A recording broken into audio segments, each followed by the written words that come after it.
Good evening, শ্ৰদ্ধাৰ অভিভাৱকসকল, মাননীয় শিক্ষাগুৰুসকল আৰু 2021 বৰ্ষত হাইস্কুল শিক্ষান্ত পৰীক্ষাত অৱতীৰ্ণ হ'বলগীয়া মৰমৰ ছাত্ৰ ছাত্ৰীসকল। পূৰ্ব নিৰ্ধাৰিত সময়মতে আজি 7 বজাৰ পৰা সেল্ফ মোটিভেশ্যন অফ HSLC কেণ্ডিডেট শীৰ্ষক যি এক আলোচনাৰ বিষয় আজি ধাৰ্য কৰা হৈছে, সেই বিষয়ে আজি কিছু মই নিজৰ মন্তব্য দাঙি ধৰিম। মূল কাৰ্যসূচীলৈ যোৱাৰ আগতে মই দৰং ৱেলফেয়াৰ যিটো গ্ৰুপ আছে, সামাজিক শৈক্ষিক ক্ষেত্ৰত বিভিন্ন ধৰণৰ কাম কৰি অহা ৱেলফেয়াৰ দৰং যিটো গ্ৰুপ আছে, সেই গ্ৰুপৰ সমূহ বিষয়ববীয়া বিশেষকৈ ডক্টৰ ইফতিকাৰ হুছেইন ছাৰলৈ বিশেষ ধন্যবাদ জনাইছোঁ। তেখেতে মোৰ নিচিনা অভাজনক এনে এটি অনুষ্ঠানলৈ আমন্ত্ৰণ জনাইছে আৰু দুই এষাৰ কোৱাৰ বাবে সুযোগ দিছে। মাননীয় অভিভাৱকসকল আৰু এই অনুষ্ঠান চাই থকা বিভিন্ন জিলাৰ শ্ৰদ্ধাৰ শিক্ষাগুৰুসকল, মোৰ এই নিজৰ যি বক্তব্য মই দাঙি ধৰিম, এই সময়ত আপোনালোকৰ মনত যদি কিবা প্ৰশ্ন আছে আপোনালোকে নিশ্চয় সুধিব পাৰে। আৰু মৰমৰ ছাত্ৰ ছাত্ৰীসকল, তোমালোকৰ যদি কিবা সুধিবলগীয়া আছে মোক সুধিব পাৰা। যিহেতু সমগ্ৰ বিশ্বতে কৰোনা মহামাৰীৰ বাবে বিদ্যালয়ৰ পাঠদান বন্ধ হৈ আছে, এইখিনি সময়ত ছাত্ৰ ছাত্ৰীসকলে যি ধৰণে তেওঁলোকে বিদ্যালয়ৰ পৰা পাঠ গ্ৰহণৰ সুবিধা পাব লাগিছিল, সেইখিনি তেওঁলোকে পোৱা নাই, তাৰ পৰা বঞ্চিত হৈ আছে। অনলাইন কিছু পাঠদান চলি আছে যদিও সেইখিনি আচলতে যথোপযুক্ত নহয়। কিন্তু 2021 বৰ্ষৰ যিসকল ছাত্ৰ ছাত্ৰীয়ে হাইস্কুল শিক্ষান্ত পৰীক্ষাত অৱতীৰ্ণ হ'ব, তেওঁলোকে নিজকে কিদৰে মটিভেট কৰি ৰাখিব পাৰে, সেই সম্পৰ্কে মই কিছু কথা মোৰ ব্যক্তিগত অনুভৱ মই শ্বেয়াৰ কৰিম। আশা কৰোঁ মোৰ এই আলোচনা পৰ্বত বা মোৰ এই যি নিজৰ মন্তব্য আগবঢ়াম, এইখিনি সময় আপোনালোকে ধৈৰ্য সহকাৰে শুনিব বুলি আশা থাকিল আৰু আহ্বান জনালোঁ। বিশেষকৈ মই ছাত্ৰ ছাত্ৰীৰ উদ্দেশ্যে এই কথাখিনি ক'ম, সেই গতিকে শ্ৰদ্ধাৰ শিক্ষাগুৰুসকল আপোনালোকে বেয়া নাপাব। গতিকে প্ৰথম কথাটো হ'ল যে মৰমৰ ছাত্ৰ ছাত্ৰীসকল, আমি শিক্ষা লাভ কৰি আছোঁ। শিক্ষাৰ মূল উদ্দেশ্য কি? আচলতে শিক্ষাৰ মূল উদ্দেশ্য হৈছে যে আমাৰ ভৱিষ্যত সুন্দৰ হোৱাৰ ক্ষেত্ৰত শিক্ষাই এক গুৰুত্বপূৰ্ণ ভূমিকা পালন কৰে। এনেকৈ কোৱা হয় যে education is the passport to the future. আমি যেনেকৈ বিদেশ ভ্ৰমণ কৰিব গ'লে আমি বিদেশলৈ যোৱাৰ আগতে আমাৰ যিটো পাৰপত্ৰৰ প্ৰয়োজন হয়, তেনেকৈ অতীতটো যদি আমি ভৱিষ্যতটো অলপ সুন্দৰ হোৱাটো বিচাৰোঁ, তেন্তে শিক্ষাই এক গুৰুত্বপূৰ্ণ ভূমিকা পালন কৰে। আৰু কোৱা হয় যে the future belongs to those who prepare it for today. সেই অতীত, সেই ভৱিষ্যত সেইসকল ব্যক্তিৰ দখলত থাকে বা সেইসকল ব্যক্তিৰ বাবে ভাল হয় যিসকলে তাৰ বাবে বৰ্তমান সময়ত প্ৰস্তুতি চলায়। মৰমৰ ছাত্ৰ ছাত্ৰীসকল, এয়া সত্য যে প্ৰত্যেকজন ছাত্ৰ বা ছাত্ৰীৰ জীৱনত কিবা নহয় কিবা এটা লক্ষ্য থাকে। হয়তো কাৰোবাৰ মনত আছে IAS অফিচাৰ হোৱাৰ, কাৰোবাৰ মনত আছে ডক্টৰ হোৱাৰ, কাৰোবাৰ মনত আছে ইঞ্জিনিয়াৰ হোৱাৰ, কাৰোবাৰ মনত কলেজৰ প্ৰফেচৰ, কাৰোবাৰ মনত নাৰ্ছ, বিভিন্ন ধৰণৰ আমাৰ উদ্দেশ্য থাকে। এতিয়া কথা হ'ল যে আমি সেই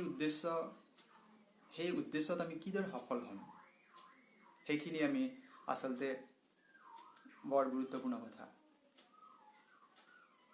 সেই উদ্দেশ্যত সফল হোৱাৰ বাবে আমাৰ প্ৰথম চৰ্ত হৈছে আমাৰ প্ৰপাৰ টাইম মেনেজমেণ্ট। আমি সময়ৰ সৎ ব্যৱহাৰ কৰিব লাগিব। আমি যদি সময়ক সঠিক ৰূপত ব্যৱহাৰ কৰিছোঁ, তেন্তে সময়ে এটা সময় আমাৰ তাৰ এটা প্ৰতিদান দিব। এতিয়া হ'ল যে আমি সেই লক্ষ্যত আমি তাত বিজয়ী হ'ম নে নহ'ম, তাত আমি কিদৰে আমাৰ কাৰ্যপন্থা আমি হাতত ল'ব লাগিব। আমি সকলোৱে জানো যে আমাৰ জীৱনৰ যি লক্ষ্য হয় সেয়া যিকোনো হ'ব পাৰে। আমি আমাৰ লক্ষ্যত উপনীত হোৱাৰ কাৰণে আমি নিজে আমাৰ নিজৰ মনত দৃঢ় বিশ্বাস থকাটো প্ৰয়োজন। তাৰ লগে লগে আমি তাৰ সমানুপাতিক শ্ৰম কৰিব লাগিব। প্ৰতি বছৰে অসমৰ পৰা 3 লাখতকৈ বেছি পৰীক্ষাৰ্থীয়ে হাইস্কুল শিক্ষান্ত পৰীক্ষাত অৱতীৰ্ণ হয়। আৰু যেতিয়া ফলাফল ঘোষণা হয় আমি তেতিয়া গম পাওঁ যে 50-ৰ পৰা 60% ছাত্ৰ ছাত্ৰীহে পৰীক্ষাত উত্তীৰ্ণ হয়, বাকীখিনি উত্তীৰ্ণ হ'বলৈ সক্ষম নহয়। এতিয়া কথাটো হ'ল এই যিসকল ছাত্ৰ ছাত্ৰীয়ে উত্তীৰ্ণ হ'ব নোৱাৰিলে আৰু যিসকল উত্তীৰ্ণ হ'ল তেওঁলোকৰ মাজত পাৰ্থক্য কি পাৰ্থক্য থাকিব পাৰে যাৰ বাবে একেই ধৰণৰ পাঠ্যপুথি পঢ়াৰ পিছতো কিছুমান ছাত্ৰ ছাত্ৰী পৰীক্ষাত উত্তীৰ্ণ হয় আৰু কিছুমানে উত্তীৰ্ণ হ'ব নোৱাৰে। এই ক্ষেত্ৰত মই শিৱ খেৰা নামৰ যিজন বিখ্যাত ব্যক্তি এগৰাকী আছে, তেখেতে এখন গ্ৰন্থ লিখিছে আৰু এইখন ইতিমধ্যে পৃথিৱীৰ 50টাতকৈ অধিক ভাষাত অনুবাদ হৈছে। কিতাপখনৰ শীৰ্ষক হৈছে ইউ কেন উইন। এই ইউ কেন উইন গ্ৰন্থখন কেৱল মাত্ৰ এটি শাৰীৰ ওপৰতে ভিত্তি কৰি লিখা হৈছে আৰু সেই শাৰীটো বৰ সকলোৰে বাবে আমাৰ সকলোৰে জীৱনত আমি যেতিয়া সফল হ'ব বিচাৰোঁ তাৰ বাবে এক গুৰুত্বপূৰ্ণ এক অনুকৰণীয় এক লাইন হয়। তাত লিখা আছে যে winners don't do different things, they do things differently. যিসকল ব্যক্তি সফল হয় সেই ব্যক্তিসকল আৰু বিফল হোৱা ব্যক্তিসকল একেটাই কাম কৰে। তেওঁলোকে আচলতে বিজয়ীসকলে অন্য বেলেগ কোনো ধৰণৰ কাম আচলতে নকৰে। তেন্তে তেওঁলোকে কি কৰে? They do the things differently. তেওঁলোকে আনে কৰা কামটোকে তেওঁলোকৰ যিটো কাৰ্যপন্থা হয় সেইটো এক ভিন্ন পন্থা হয়। ফলস্বৰূপে এক শ্ৰেণীৰ মানুহ তেওঁলোক সফল হয়, আন এক শ্ৰেণীৰ মানুহ সফল নহয়। এতিয়া কথাটো হ'ল যে আমি বহুত সময় ভাবোঁ যে আমাৰ যি লক্ষ্য, এতিয়া বহুত সময় আমি কওঁ যে আমি যেতিয়া ছাত্ৰ ছাত্ৰীক আমি ৰেফাৰ কৰোঁ যে তোমাক যেতিয়া আমি কওঁ যে তুমি 85% তুমি ডিষ্টিংশ্যন পাবানে নাই, বা কাৰোবাক আমি যদি কওঁ লেটাৰ মাৰ্ক পাবানে নাই বা ষ্টাৰ মাৰ্ক পাবানে নাই, ফাৰ্ষ্ট ডিভিজন পাবানে নাই, আমি বহুত সময় হয়তো শ্ৰদ্ধাৰ অভিভাৱকসকল বা শিক্ষাগুৰুসকলে এনেকুৱা আমি মন্তব্যৰ সন্মুখীন হওঁ যে ছাত্ৰজনে সাধাৰণতে কি কয় যে ইম্পচিবল ছাৰ, এইটো মোৰ দ্বাৰা সম্ভৱ নহ'ব। আচলতে কি হয়, ছাত্ৰ ছাত্ৰীসকল এইটো কথা মনত ৰাখিবা যে ইম্পচিবল বুলি আচলতে কোনো কথা নাই। আমি যেতিয়া যিটো শ্ৰম কৰিম, আমি যি লক্ষ্য আমি বান্ধি ল'ম, সেই বান্ধি লোৱা লক্ষ্যৰ সমানুপাতিকভাৱে যদি আমি শ্ৰম কৰি যাওঁ তেন্তে আমি আমাৰ লক্ষ্যত নিশ্চয় উপনীত হ'ম। এতিয়া সমানুপাতিক বুলি কওঁতে কি ধৰণৰ হ'ব পাৰে, মই এটা সহজ উদাহৰণ লৈছোঁ। ভাবি লৈছোঁ যে মই মোৰ কোনোবা এখন দোকানৰ পৰা মোৰ এযোৰ চোলা দামী চোলা এযোৰ পচন্দ হৈছে আৰু যিটোৰ মূল্য 2000 টকামান। এতিয়া সেই 2000 টকীয়া চোলা মই কিনিবৰ বাবে কেৱল মাত্ৰ মোক 2000 টকা হ'লেই মোক দিব, তাতকৈ কম হ'লে কিন্তু মই সেয়া দোকানী মোক নিদিব। যদি মই 100 টকা লৈ যাওঁ, 200 টকা, 500 টকা, 1000 টকা লৈ গ'লে মোক দিব জানো? নিশ্চয় নিদিয়ে। এতিয়া একেই কথাটো আমাৰ জীৱনৰ যি লক্ষ্য থাকে সেই ক্ষেত্ৰত আমি প্ৰয়োগ কৰিব পাৰোঁ। যদি মই বিচাৰিছোঁ মই বিজ্ঞানী হ'ম, যদি মই বিচাৰিছোঁ মই এজন ডক্টৰ হ'ম, যদি মই বিচাৰিছোঁ এজন কলেজৰ প্ৰফেচৰ হ'ম, IAS অফিচাৰ হ'ম, ACS অফিচাৰ হ'ম, প্ৰত্যেকটো কামৰ বাবে আমি কি হ'ব লাগিব? সমানুপাতিক শ্ৰম কৰিব লাগিব। তেতিয়া আমাৰ যি লক্ষ্য আছে সেয়া নিশ্চয় সম্ভৱ। আৰু আমি সাধাৰণতে এটা কথা আমি ভাবোঁ যে ইম্পচিবল মানে অসম্ভৱ, সেইটো কেতিয়াও আমি সেই কাৰ্যত সফল হোৱাটো সম্ভৱ নহয়, আমি সেই অৰ্থতে আচলতে আমি ভাবি লওঁ। মৰমৰ ছাত্ৰ ছাত্ৰীসকল, যে এই কথাটো আচলতে আমি যদি অলপ বেলেগকৈ ভাবি লওঁ, আমি যদি আমাৰ চিন্তাধাৰা অলপ বেলেগ ফালে লৈ লওঁ, তেতিয়া কিন্তু এই কথাটো ইম্পচিবল শব্দটো আৰু অলপ বেলেগ অৰ্থ আমি কৰিব পাৰোঁ। যিদৰে আচলতে ইম্পচিবল শব্দ সম্পৰ্কে নেপোলিয়ন বোনাপাৰ্টে এষাৰ কথা কৈছিল। তেখেতে কৈছিল যে impossible is a word that is found in the dictionary of the fools. মূৰ্খৰ অভিধানতহে ইম্পচিবল শব্দটো পোৱা যায়। তেখেতে ঠিক তেনেদৰে ভাবিছে। এতিয়া আচলতে ইম্পচিবল শব্দটো মানে কি? এতিয়া মই দেখাই দিছোঁ আৰু এইটো শব্দটো হৈছে ইম্পচিবল। আমি ভাবোঁ যে ইম্পচিবল মানে অসম্ভৱ। কিন্তু যদি আমি এনেকৈ ভাবোঁ যে ইম্পচিবল শব্দৰ যিটো স্পেলিং আছে, আমি যদি এনেকৈ ভাবি চাওঁ, তাৰ স্পেলিংটো এনেকৈ হয় IMPOSSIBLE। ইয়াত দেখোন নিজেই লিখা আছে I am possible। শব্দটো নিজেই কৈ আছে যে I am possible। গতিকে আমি নিজে কিয় আমি এক নেতিবাচক চিন্তা বহন কৰোঁ? যদি আমি এনেকৈ ভাবোঁ যে impossible doesn't mean that it is not achievable. Impossible এইটো নুবুজায় যে সেইটো আমি এচিভ কৰিব পৰা বিধৰ নহয়, সেইটো নুবুজায় কেতিয়াও। Impossible simply means that it is not achieved by anybody till yet। Impossible এনেকৈ বুজায় যে সেই কামটো এতিয়ালৈকেও কোনোৱে তাত সফল হোৱা নাই। The day someone or somebody will achieve the thing, from that day onwards nobody will say that it is impossible।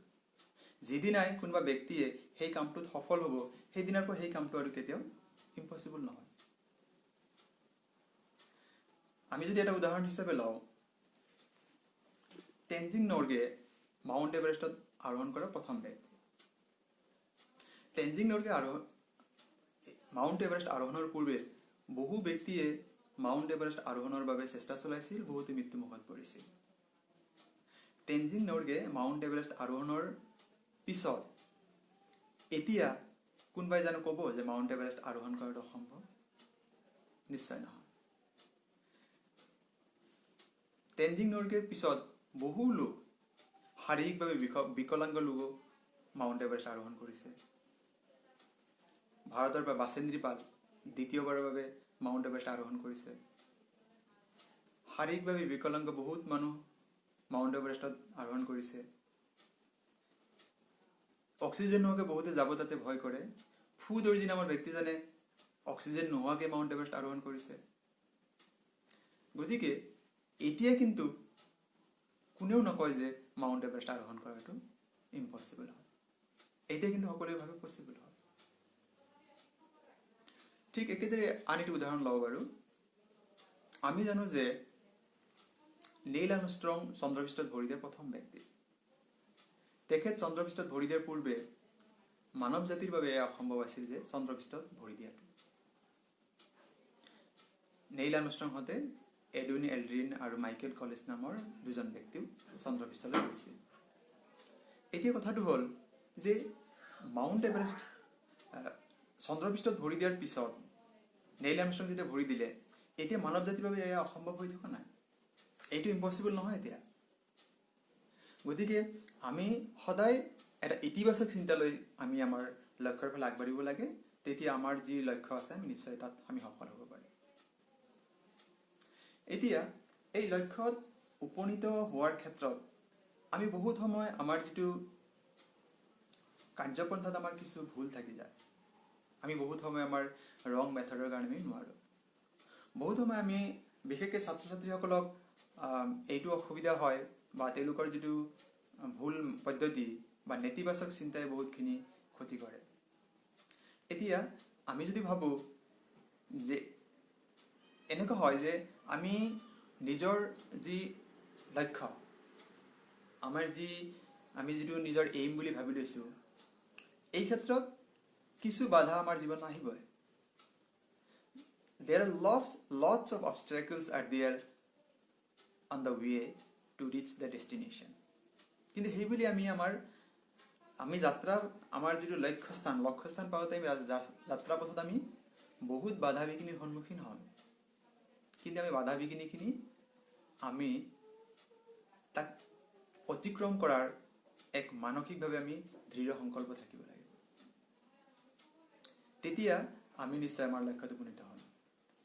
এতিয়া কথাটো হৈছে যে আমি বহুতেই ছাত্ৰ ছাত্ৰীসকলে বহুতেই ভাবে 2 ঘণ্টা বা 3 ঘণ্টাকে পঢ়িছা আৰু তোমালোকে ভাবিছা যে নাই মই ডিষ্টিংশ্যন পাব লাগে। কিন্তু এটা কথা মনত ৰাখিবা যে nothing can be achieved from our safe zone. আমি যদি নিজৰ যদি নিৰাপদ স্থান আমি তাৰ পৰা আমাৰ নিজৰ যি পৰম আকাংক্ষিত ফল আমাৰ যি লক্ষ্য আমি তাত কিন্তু উপনীত হোৱাটো সম্ভৱ নহয়। কোনোবাই যদি ভাবিছে নাই মটৰ মই কাৰ চলোৱা শিকিম আৰু মই বিচনাৰ পৰা নানামো, সেইটো সম্ভৱ নহয়। গতিকে যদি মই ভাবিছোঁ যে মই 90% পাব লাগে, মই 80% পাব লাগে, মই 75% পাব লাগে, মই মেথছত লেটাৰ মাৰ্ক পাব লাগে, ইংলিছত লেটাৰ মাৰ্ক পাব লাগে, মই ৰেংক পাব লাগে, টপ 10ৰ ভিতৰত মোৰ নাম আহিব লাগে, গতিকে আমি সেই হিচাপে শ্ৰম কৰিব লাগে, পৰিশ্ৰম কৰিব লাগিব। যদি আমি সেই হিচাপে আমি নিজে পৰিশ্ৰম কৰোঁ নিশ্চয় আমাৰ যি লক্ষ্য আমি সেইটো উপনীত হ'ব পাৰিম। এতিয়া আহিল আৰু এটা অসুবিধা যে ছাৰ আমি যেতিয়া পঢ়ি থাকোঁ তেতিয়া আমাৰ কিছু অসুবিধা আছে, আপুনি সেইবিলাকৰ বিষয়ে কি ক'ব? কোনোবাই হয়তো ক'ব যে নাই ছাৰ মই ইংৰাজীটো বিষয়টো বৰ টান পাওঁ, কোনোবাই ক'ব যে নাই ছাৰ অংকটো বৰ টান হয়, মনতেই নথয়। এতিয়া এই ক্ষেত্ৰত মই মোৰ ক'বলগীয়া কথাটো এইটোৱে যে আমি সেই বিষয়সমূহৰ প্ৰতি আমি বহুত সময় আমাৰ এটা ভুল পদ্ধতি আমাৰ ৰৈ যায়। আমি বহুত সময় ভাবোঁ যে অংকটো বহুত টান, ইংৰাজীৰ ছাৰ ব্যাকৰণবিলাক টেন্সৰ নিয়ম বা প্ৰিপ'জিশ্যনৰ নিয়মবিলাক বহুত টান ছাৰ, সেইবোৰ মনতেই নৰয়। এতিয়া এই কথাখিনি যে আজিৰ যি সমস্যা, আজি আচলতে সমস্যাখিনি আজিৰ নাছিল। এই যে আমি যে ক্লাছ 8, 9 বা 6, 7 এইবিলাক যে আমি ভালদৰে মনোযোগেৰে নিশিকিলোঁ তাৰ পৰিণাম আচলতে। কথাটো এনেকুৱা, টুডেজ প্ৰব্লেমছ আৰ য়েষ্টাৰডেজ শ্বৰ্ট চাইটেডনেছ। আমি যোৱাকালিৰ অদূৰদৰ্শিতাৰ ফল হ'ল আজিৰ অসুবিধাসমূহ। ঠিক আছে বাৰু, তাৰপিছত আমি কৈছোঁ যদি কোনো বিষয়ৰ প্ৰতি ছাৰ এই বিষয়টো মই বৰ টান পাওঁ, মই পঢ়িব যাওঁতে মোৰ মনতে নৰয়, একেবাৰে মনত নৰয় ছাৰ, মই যিমান পঢ়িলেও টিউশ্যন ছাৰ শিকালেও মোৰ মনত নৰয়, এই ক্ষেত্ৰত আপুনি কি ক'ব? ঠিক আছে বাৰু, মই এই ক্ষেত্ৰত কৈছোঁ আচলতে কোনো বিষয়ে আচলতে সিমান টান নহয়। আমাৰ আচলতে মানসিকতাৰ অলপ যে এই যিটো কথাটো যে বিষয়সমূহ টান কেতিয়া হয়, এনেকুৱা হয় যে যদি আমি ভাবিছোঁ যে ছাৰ ইংৰাজী বিষয়টো বৰ টান বা অংকটো বৰ টান হয়,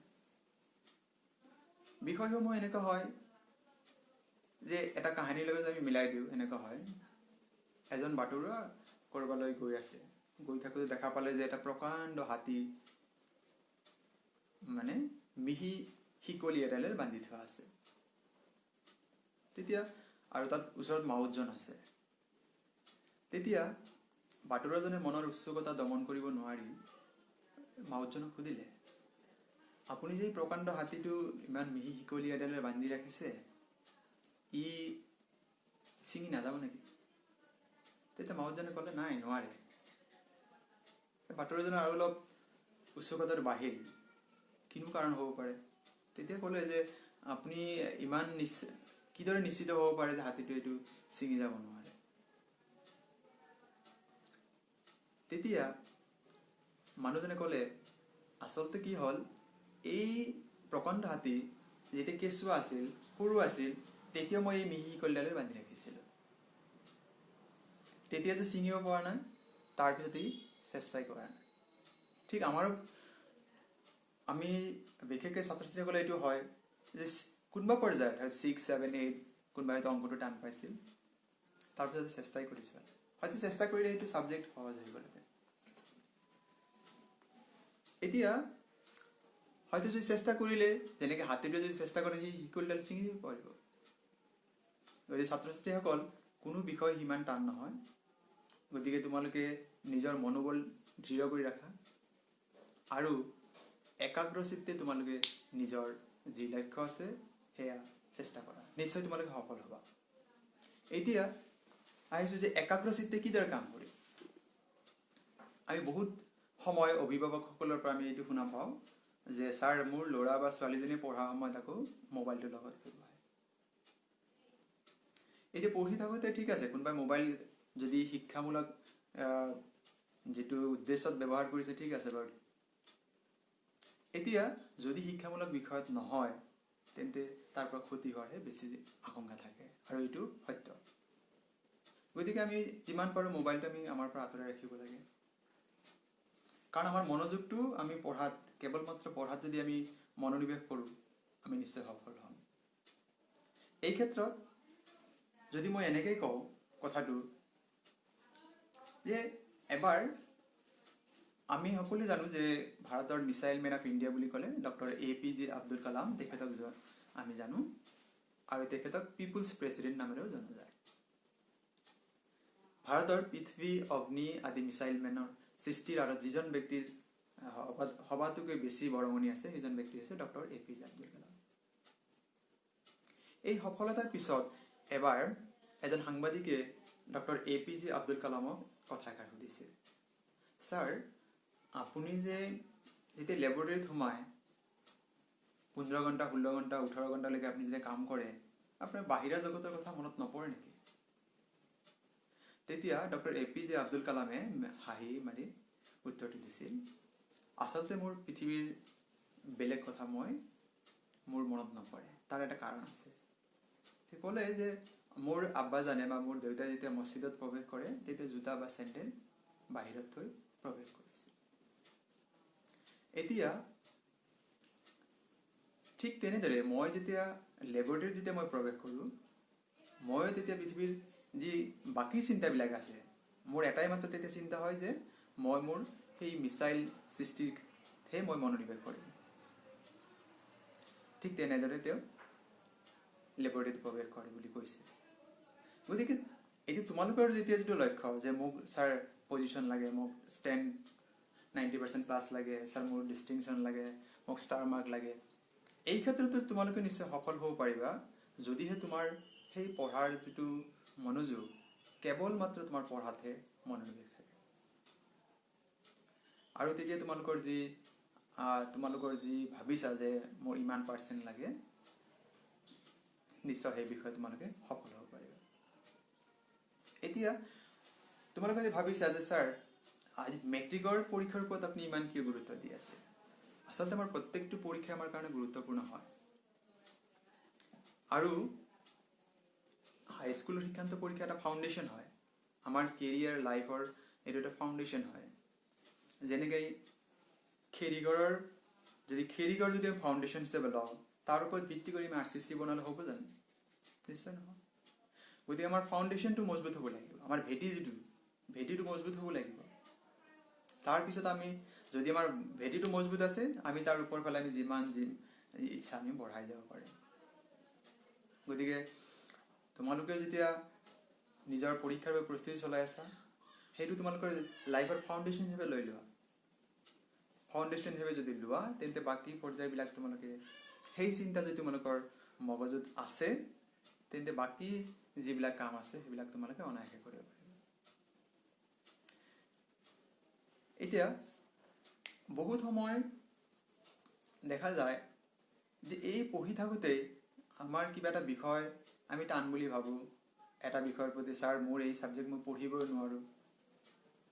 এই ক্ষেত্ৰত আমি সততে লক্ষ্য কৰি অহা ছাত্ৰ ছাত্ৰীসকলৰ বিশেষ যিটো নেতিবাচক চিন্তা, তাৰ ফলত ক্ষতিগ্ৰস্ত হয়। ছাত্ৰ ছাত্ৰীসকল বিশেষকৈ সেই বিষয়টোৰ প্ৰতি এটা অনীহা বা ভয় ভাৱ এটা সোমাই আহে, ফলত তাৰ সেই বিষয়টোৰ কম নম্বৰ পোৱাৰ বাবে বাকী ছাবজেক্ট বহুত নম্বৰ পালেও সেইটোৱে আমাক যিটো % হয় এইটো কমি আহে।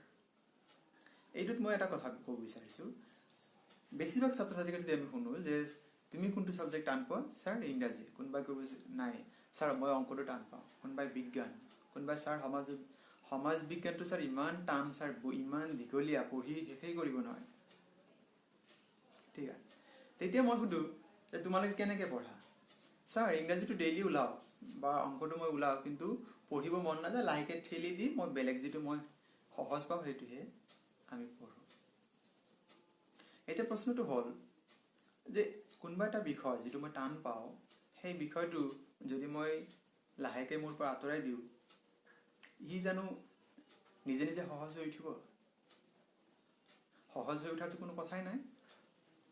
আচলতে আমি কি কৰিব লাগিছে, যিটো টান ছাবজেক্ট আমি তাক এবাৰ ঠাইত দুবাৰ তিনিবাৰ আমি তাক পঢ়িব লাগিছিল, তেতিয়া সেই বিষয়টো সহজ হোৱাৰ এটা চান্স আছিল।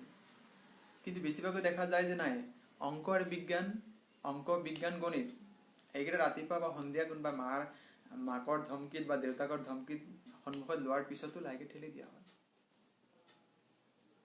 এয়া আমাৰ নেতিবাচক চিন্তা। কাৰণ কোনো ছাবজেক্ট নিজে নিজে সহজ হৈ নাযায়, আমি তাৰ কাৰণে চেষ্টা কৰিব লাগিব। আৰু বহুত সময় আৰু আমাৰ কিছু নেতিবাচক চিন্তা থাকে, যেনেকৈ বহুতৰ মনত এটা অনীহা, ছাৰ পৰীক্ষা মাৰ্চত হ'ব, ফেব্ৰুৱাৰীত হ'ব, গতিকে ইমান সময় কি কৰোঁ, আমাৰ যি বছৰৰ প্ৰথমৰ পৰা লাহে লাহে চেপ্টাৰবিলাক যিখিনি পাৰ হৈ আছে আমি পেণ্ডিং কৰোঁ। আমাৰ লাইফৰ যিবিলাক ফৰ্মুলা, ট্ৰেফিক মানে যিটো ৰুলছ হয়, তাৰ লগত বহুতখিনি মিল আছে। আমি যদি ভাবোঁ যে এটা নেশ্যনেল হাইৱে দিনটো হাজাৰ বিজাৰ গাড়ী পাৰ হৈ আছে, অসুবিধা নাই, প্ৰত্যেকে নিজৰ গতিত গৈ আছে। কিন্তু যদি দুৰ্ঘটনাবশতঃ কিবাকে এটা গাড়ী পথালিকে ৰাস্তাৰ মাজত পৰে, তেতিয়া কি হ'ব? দুয়োফালে গাড়ী জমা হৈ যাব আৰু হৰ্ণ বজাই থাকিব, এক বিৰক্তিকৰ পৰিস্থিতি হ'ব। ঠিক তেনেকৈ ছাত্ৰ ছাত্ৰীসকল, তোমালোকেও নিজৰ যি পাঠ যিখিনি ইতিমধ্যে পাৰ হৈ গৈছে, তোমালোকে প্ৰতিটো সময়ে সময়ে নিৰ্ধাৰিত সময়ৰ ভিতৰত তোমালোকে সেইখিনি পঢ়ি সামৰি লোৱা। নহ'লে কি হ'ব, যেতিয়া পিছত তুমি হয়তো ভাবিছা ছাৰ অক্টোবৰৰ মই পঢ়িম, নৱেম্বৰৰ পৰা মই পঢ়িম, তেতিয়া কি হ'ব, বহুত যেতিয়া ছাবজেক্ট জমা হৈ যাব, তেতিয়া তোমাৰ মাজত এটা ভয় এটা সোমাই যাব। তেতিয়া তুমি ইংৰাজী পঢ়িব আৰম্ভ কৰিলে, ছাৰ মই দেখোন একোৱেই দেখোন মোৰ একোৱেই মনত নপৰে। অংক মনত নপৰে। বিজ্ঞান, সমাজ অধ্যয়ন পঢ়াই নাই, ইলেক্টিভ ছাবজেক্ট পঢ়িব বাকী আছে। তেতিয়া মূৰত ইমান বেছিকৈ চাপ হ'ব যে আমি সুস্থ মগজেৰে আমি পঢ়াত অসুবিধা হ'ব। এতিয়া এই ক্ষেত্ৰত আমি এটা ফৰ্মুলা মানি চলিব লাগে। আমি যদি জীৱনত সফল হ'ব বিচাৰোঁ, সেইটো কেৱল হাইস্কুল শিক্ষান্ত পৰীক্ষা বুলিয়েই নহয়, জীৱনৰ যিকোনো পৰিস্থিতিত আচলতে আমি এই ফৰ্মুলা মানি চলিব লাগে। ফৰ্মুলাটো হৈছে B the master of Euro mind. আমি নিজৰ মনৰ গৰাকী হ'ব লাগিব। নহ'লে কি হ'ব, বিশেষকৈ স্কুলীয়া ছাত্ৰ ছাত্ৰীৰ ক্ষেত্ৰত এইটো সততে হয়, বা ছাত্ৰ ছাত্ৰীসকলে সদায় এনেকৈ কোৱা শুনা যায়।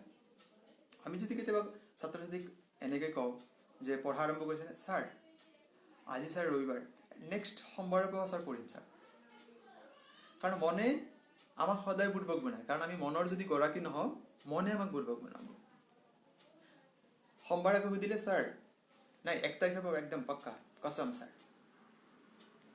নাই 1 তাৰিখৰ পিছত ছাৰ 4 তাৰিখ মোৰ বাৰ্থডে ছাৰ, 4 তাৰিখ নহয় ছাৰ 5 তাৰিখ ৰেষ্ট ল'ম, 4 তাৰিখ বাৰ্থডে, 6 তাৰিখৰ পৰা ছাৰ পঢ়িম। গতিকে মনে আমাক বুৰ্বক বনাব। গতিকে আমি যদি জীৱনত সফল হ'ব বিচাৰোঁ, তেন্তে আমাৰ ফৰ্মুলাটো হ'ব লাগে B the master of Euro mind. এনেকুৱা হয়, যদি মই গাড়ীটো বা বাইকেৰে বা চাইকেলেৰে মই ঘৰৰ পৰা 50 কিলোমিটাৰ যাব লাগে, মই ভাবিছোঁ 4 চকীয়া গাড়ী এটা লৈছোঁ, মই 100 কিলোমিটাৰমান যাব লাগে। যদি মই গাড়ীৰ ইচ্ছামতে যাব দিওঁ, সি হয়তো 100 মিটাৰ বা 200 মিটাৰ নাপাব, তাৰ আগতে সি দুৰ্ঘটনাত পতিত হ'ব। কিন্তু যদি মই মোৰ নিজৰ ইচ্ছামতে মই গাড়ীটোক নিয়ন্ত্ৰণ কৰি চলাওঁ, তেন্তে 50 কি 1000, 2000, 5000 কিলোমিটাৰ গ'লেও একো অসুবিধা নাই। গতিকে best formula B the master of Euro mind. যদি তুমি নিজৰ মনটোক কণ্ট্ৰল কৰিব লাগিব, নাই সোমবাৰৰ পৰা নহয়, আজিৰ পৰা পঢ়িম, আৰু নিৰ্দিষ্টকৈ এটা ৰুটিন বনাই লোৱা। ৰাতিপুৱা উঠি কিমান সময় পঢ়িম, আবেলি সময় কিমান পঢ়িম, যেতিয়া দিনত ক্লাছ নাথাকিব, যেতিয়া ক্লাছ নাথাকিব তেতিয়া কিমান সময় পঢ়িম, সেইটো। গতিকে যদি আমি ঠিক তেনেকেই আমি এটা নিৰ্ধাৰিত ৰুটিন মতে আমি পঢ়োঁ, তেন্তে বিষয়সমূহ আমাৰ যিবিলাক পাঠ আছে বিভিন্ন বিষয়ৰ সময়মতে সমাধান হ'ব, লগে লগে ই আমাৰ কোনো ধৰণৰ বাধাৰ সৃষ্টি নকৰে। তেতিয়া কি হ'ব, আমি আশা কৰা মতে আমি ভাল ফলাফল আমি লাভ কৰিব পাৰিম। এইটো ছাত্ৰ ছাত্ৰীসকলে নিজে চেষ্টা কৰিব লাগে। আমি প্ৰত্যেক দিনটোৰ এটা ৰুটিন আমি মানি চলিব লাগে, যে মই ইংৰাজী ইমান সময় পঢ়িম, অংক ইমান সময় পঢ়িম, বিজ্ঞান ইমান সময় পঢ়িম। আৰু প্ৰত্যেক দিনে আচলতে হিচাপ কৰি ৰাখিব লাগে যে সপ্তাহটোৰ কাৰণে, দিনটোৰ কাৰণে, সপ্তাহটোৰ কাৰণে, মাহেকৰ কাৰণে ৰুটিন এটা বনাই ল'ব লাগে। তেতিয়া গম পোৱা যাব সপ্তাহৰ মূৰত যে নাই, বিজ্ঞানটো মই ইমান ঘণ্টাহে পঢ়িছোঁ, বিজ্ঞানটো আৰু অলপ পঢ়িব লাগিব। অসমীয়াটো অলপ কমকৈ পঢ়া হৈছে, ইটো সপ্তাহ পঢ়া নাই, নেক্সট সপ্তাহত মই অসমীয়াটো অলপ বেছিকৈ পঢ়িম। আৰু সদায় বিষয়সমূহ যিবিলাক মানে প্ৰশ্ন আমাৰ পাজল থাকে যে এইখিনি মোৰ পঢ়িবলৈ বাকী আছে, সেইখিনি স্কুলীয় শিক্ষাগুৰুসকল বা যদি ঘৰুৱা শিক্ষক আছে বা অভিভাৱক যদি সহায় কৰিব পৰা বিধৰ আছে, তেওঁলোকক আমি সুধি চাব লাগে। তেনেহ'লে কি হ'ব, আমি মনৰ ওপৰত আমি নিজে কণ্ট্ৰল কৰিব পাৰিম আৰু আমাৰ যি গ'ল আছে সেইটো আমি সফল হ'ব পাৰিম। এতিয়া আন এটা প্ৰসংগলৈ আহোঁ, যে আমি সদায় দেখা পাওঁ যে ছাত্ৰ ছাত্ৰীসকলক যদি এইখিনি প্ৰশ্ন মই পোনপটীয়াকৈ ছাত্ৰ ছাত্ৰীসকলৰ বাবে সুধিছোঁ যে তোমালোক কিমান স্মাৰ্ট হয়, তোমালোক সঁচাকৈ স্মাৰ্ট হয়নে? কিন্তু বহু ক্ষেত্ৰত মই দেখা পাওঁ তোমালোক বহুত স্মাৰ্ট নহয়। স্মাৰ্ট মানে বেলেগ এটা মই উদাহৰণ ক'ম বাৰু। ঠিক আছে, যদি মই এনেকৈ এটা উদাহৰণ লওঁ যে দুটা প্লেট আছে, এটা প্লেটত 8-10টামান চকলেট ৰাখি থোৱা আছে আৰু এটা প্লেটত এটুকুৰা হীৰা ৰখা আছে। আৰু এটা 6-7 বছৰীয়া শিশু এটাক আমি যদি বাছি ল'ব দিওঁ, কোৱাচোন বাৰু কোনটো ল'ব? যদি আমি কৈ দিওঁ ল'ৰাটোক বাৰে বাৰে যদি আমি কৈ দিওঁ যে তুমি চকলেটটো নল'বা, হীৰাৰ টুকুৰাটো লোৱা, তাত হাজাৰ হাজাৰ কোটি কোটি চকলেট তাত সোমাই আছে, আমি ভবামতে শিশুটিয়ে হীৰাৰ টুকুৰাটো বাছি ল'বনে? নিশ্চয় নলয়। সেই শিশুটিয়ে কোনটো বাছি ল'ব? চকলেটৰ প্লেটটোহে বাছি ল'ব। ঠিক তোমালোকৰ নিচিনা বহুত সময় এনেকুৱা হয় যে অভিভাৱকসকল, ঘৰৰ জ্যেষ্ঠজন যদি আছে বা ছাৰ বাইদেউসকলে যেতিয়া তোমালোকক বিভিন্ন দিশত দিহা পৰামৰ্শ দিয়ে যে তোমালোকে এইটো কৰিবা, এইটো নকৰিবা, এইটো কৰিলে তোমালোকৰ বেয়া হ'ব, এইটো কৰিলে ভাল হ'ব, এনেকৈ পঢ়িলে ভাল নম্বৰ পাবা। বহুত সময় দেখা যায় ছাত্ৰ ছাত্ৰীসকলে শিক্ষাগুৰু, জ্যেষ্ঠজন বা অভিভাৱক, পিতৃ মাতৃসকলৰ সেই আদেশ তেওঁলোকে নুশুনে। ঠিক একেই এই শিশুটিৰ যেনেকৈ চকলেটটো বাছি ল'লে, আমি যেনেকৈ ক'লোঁ যে নাই তুমি ভালকৈ লিখা পঢ়া কৰা, তেতিয়া তোমাৰ ভৱিষ্যত জীৱন সুখৰ হ'ব, ভাল হ'ব, সফল হ'ব। বেছিভাগ সময়ত দেখা যায় যে স্কুলীয়া ছাত্ৰ ছাত্ৰীসকলে জ্যেষ্ঠজনৰ, অভিভাৱকৰ বা শিক্ষাগুৰুসকলৰ সেই আদেশ বা তেওঁলোকে যি পৰামৰ্শ দিয়ে সেইবিলাক গ্ৰহণ কৰাৰ পৰিৱৰ্তে তেওঁলোকে বেলেগ পন্থাহে লোৱা দেখা যায়। গতিকে মৰমৰ ছাত্ৰ ছাত্ৰীসকল, যদি তুমি ভাবিছা যে নাই you are smart enough, so be the one and be a successful one in your life. মই আশা কৰোঁ তোমালোকে মোৰ কথাখিনি বুজি পোৱাত অসুবিধা হোৱা নাই। এতিয়া আন এটা প্ৰসংগলৈ আহিছোঁ। আমি বহুত সময় ভাবোঁ যে আমি সদায় আনতকৈ অলপ পৃথক হোৱাটো বিচাৰোঁ, ইউনিক হ'ব বিচাৰোঁ। এতিয়া ইউনিক হোৱাৰ বাবে এটাই formula, to be unique you must be unique. আনতকৈ যদি মই পৃথক হ'ব বিচাৰিছোঁ, তেন্তে মই নিজে কিছু পৃথক পন্থা অৱলম্বন কৰিব লাগিব। যেতিয়া আনে পঢ়া নাই, আমি যদি ভাবিছোঁ যে বাকী ছাৰ লেজাৰৰ সময়ত বা এনে ক্লাছ অফ থাকিলে বাকী সকলোৱে হাল্লা কৰে, মই হাল্লা কৰিম, so' you will be in the same path.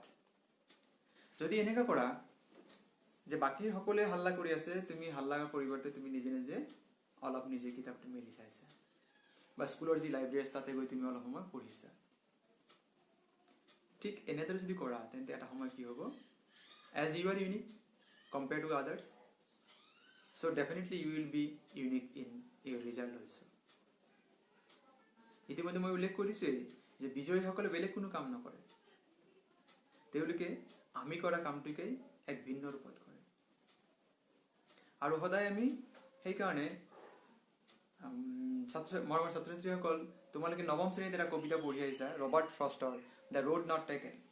তাতো লিখা আছে choice of life. If you choose the path that is chosen by many, so your result or your life destination will be same like many others. বেলেগে যিটো ৰাস্তা বাছি লৈছে, তুমি যদি ঠিক তেনেকৈ এটা বাছি লৈছা, তোমাৰ যি সফলতা সেইটো আন বেলেগৰ নিচিনা হ'ব। তুমি যদি আনতকৈ পৃথক হ'ব বিচাৰিছা, তেন্তে তুমি এক পৃথক পন্থা অৱলম্বন কৰিব লাগিব। গতিকে এইটো এটা তোমালোকে ইতিমধ্যে সেইকাৰণে ক্লাছ 9ত কবিতা দিয়ে আছে, আৰু সেইটো আমি বাস্তৱ জীৱনত আমি প্ৰয়োগ কৰি চাব লাগে। কবিতাটো একেবাৰে শেষৰ ফালে আছিলে এটা লাইন আছিল, I have chosen the other route and it has made all the differences in my life. গতিকে এইখিনি হয়। এতিয়া এই ক্ষেত্ৰত বহুত সময় কিছু কামে আমাক বাধা দিয়ে। কেনেকুৱা কামবিলাকে? আমি লাইফত কিছু কিছু নিয়ম মানি চলিব লাগে। যেনেকৈ এটা নিয়ম আছে যে টেষ্টফুল হাৰ্মফুল, টেষ্টলেছ হাৰ্মলেছ। আমাৰ জীৱনত আমি যিবিলাক ভাবোঁ টেষ্টফুল, সেইবিলাক হাৰ্মফুল। বিশেষকৈ বহু ছাত্ৰ বা ছাত্ৰীয়ে স্কুলীয়া জীৱনত যেনেকৈ ক্লাছ বাং মাৰি, মানে ক্লাছ ক্ষতি কৰি ক্লাছত এটেণ্ড নকৰাকৈ ভাল পায়, টেষ্টফুল হয়, হাৰ্মফুল। বহু ছাত্ৰ ছাত্ৰীয়ে শিখৰ গুটকা জাতীয় বস্তু কিবা খাই ভাল পায়, টেষ্টফুল, হাৰ্মফুল। কোনে আড্ডা পিটি ভাল নাপায়, গচিপ, টেষ্টফুল, হাৰ্মফুল। এতিয়া যদি আমি বেলেগ উদাহৰণ লওঁ, আমি আমাৰ সাধাৰণ জীৱনত উদাহৰণ ল'ব পাৰোঁ। যদি আমি এনেকৈ ভাবিছোঁ যে আমি যদি জ্বলা পোৰা অলপ বেছিকৈ, অলপ ভাজিটো অলপ বেছিকৈ ভজা হয়, বেছি মছলা দি, কি হয়? টেষ্টফুল হ'ব। টেষ্টফুল মানে হাৰ্মফুল। আমি তাৰ পৰিৱৰ্তে যে আমি বিপৰীত ফালে দেখা পাওঁ টেষ্টলেছ, হাৰ্মলেছ। যেনেকৈ সকলোৱে আড্ডা পিটি আছে, মই আড্ডা নিপিটোঁ, গতিকে মই পঢ়িম। সকলোৱে 7টালৈকে শুৱে, 8টালৈকে শুৱে, মই 7টালৈকে নুশুওঁ, মই 5টাত উঠিম। টেষ্টলেছ হয়, ই হাৰ্মলেছ হয়। It will make you unique. আমি যদি এটা বস্তু লক্ষ্য কৰোঁ যে যিখিনি জনজাতীয় লোক আছে, ট্ৰাইবেল লোক আমি কওঁ, সেই মানুহবিলাক শাৰীৰিক যিটো সৌন্দৰ্য বা তেওঁলোকৰ সেই মানুহবিলাক সাধাৰণতে বেছিকৈ নিৰোগী হোৱা দেখা যায়। কাৰণ তেওঁলোকে আমাৰ নিচিনা ইমান স্পাইচি মছলাযুক্ত খাদ্য গ্ৰহণ নকৰে। গতিকে আমি যি কাম কৰোঁ আমি সদায় লক্ষ্য ৰাখিব লাগিব। যদি আমি মনত ৰাখিছোঁ যেনেকৈ কাৰ্টুন চাই ভাল লাগে, গতিকে কাৰ্টুন আমি যদি ভাল লাগে, টেষ্টফুল, তাৰমানে কি হ'ব? হাৰ্মফুল। কিতাপ পঢ়ি বেয়া লাগে, গতিকে টেষ্টলেছ যদি সি হাৰ্মলেছ। এতিয়া কৈছোঁ ইউটিউব চবেই চাই ভাল পায়। ইউটিউবৰ পৰা আমি শিকিবলগীয়া বহুত কিবা আছে। যদিহে সন্মানীয় অভিভাৱকসকল, শিক্ষাগুৰুসকল, আপোনালোকে নিজৰ সন্তানটিক আপোনালোকৰ উপস্থিতিত মোবাইল ব্যৱহাৰ কৰিব দিয়ক। যদি কিবা কাৰণ সম্ভৱ নহয়, আপোনালোকে সন্তানটিক শিক্ষামূলক বহুতো ইউটিউব চেনেল আছে য'ত তেওঁলোকে নিজৰ পাঠৰ বিষয়ে বা অন্যান্য বহু ভাল কথা শিকিবলগীয়া আছে। এনেই ফানি ভিডিঅ'বিলাক, যিবিলাক ধেমেলীয়া ভিডিঅ' আছে, সেইবিলাক চাই সময় পইচা দুয়োটা অবাবতে খৰচ হ'ব। তাৰ পৰিৱৰ্তে যদি এনেকৈ কৰা হয় যে শিক্ষামূলক যিবিলাক চেনেল আছে, বিভিন্ন বিষয়ৰ বাবে আছে, বিভিন্ন ভাষাত আছে, তেনেকৈ চাব পাৰে, তেতিয়াও কিন্তু সন্তানটিৰ সেই স্মাৰ্টফোনৰ স্মাৰ্ট ইউজ হ'ব। গতিকে আপোনালোকে সন্মানীয় অভিভাৱকসকল, যদি কোনোবা অনলাইন আছে, আপোনালোকে যদি মোৰ কথাখিনি শুনা পাই আছে, আপোনালোকে নিজৰ সন্তানটিৰ ক্ষেত্ৰত এই কথাটো চেষ্টা কৰি চাব পাৰে। নিশ্চয় সন্তানটিৰ এই ক্ষেত্ৰত এটা ভাল, এটা ইতিবাচক এটা ফলাফল পাব। এতিয়া এই ক্ষেত্ৰত মই 10ম শ্ৰেণী যিহেতু ছাত্ৰ ছাত্ৰীৰ উদ্দেশ্যে মই কৈ আছোঁ, হাইস্কুল শিক্ষান্ত পৰীক্ষাত অৱতীৰ্ণ হ'বলগীয়া, মোৰ আন বহু শিক্ষক শিক্ষয়িত্ৰীসকলৰ বহুতো ইউটিউব চেনেল আছে য'ত তেওঁলোকে বিভিন্ন বিষয়, ইংৰাজী, অংক, বিজ্ঞান সমাজ বিজ্ঞান বা বেলেগ বেলেগ বিষয়ে তেওঁলোকৰ ভিডিঅ'সমূহ আছে। মোৰো এটি ইউটিউব চেনেল আছে। আপোনালোকে নিজৰ সন্তানটিক সেই ইউটিউব চেনেলটি ছাবস্ক্ৰাইব কৰি দিব পাৰে, বা তাত মোৰ ইউটিউব চেনেলটি হৈছে এইটো নামত মোৰ পাব, নুৰুল আলম নাজু। NO লিখোঁ মই, গতিকে NORUL Nurul Alam ALAM NAZU। এইটো চেনেল আপোনালোকে ছাবস্ক্ৰাইব কৰি লয়। এইটো 10ম শ্ৰেণীৰ সমাজ বিজ্ঞানৰ সকলোকেইটা পাঠৰ প্ৰশ্নোত্তৰ দিয়া আছে। ইংৰাজী ব্যাকৰণৰ বহুতকেইটা পাঠ ইতিমধ্যে দিয়া আছে, আৰু সময় সময় মই এইখিনি আপলোড কৰি আছোঁ। এতিয়া মই আপোনালোকক কৈছিলোঁ যে আপোনালোকে নিজৰ সন্তানটিক স্মাৰ্টফোনৰ স্মাৰ্ট ইউজ কৰিব দিয়ক, তেতিয়া আপোনাৰ সন্তানটিয়ে নিশ্চয় সেই নিজৰ যিটো আকাংক্ষিত ফলাফল সেইটো লাভ কৰাত সহায় হ'ব।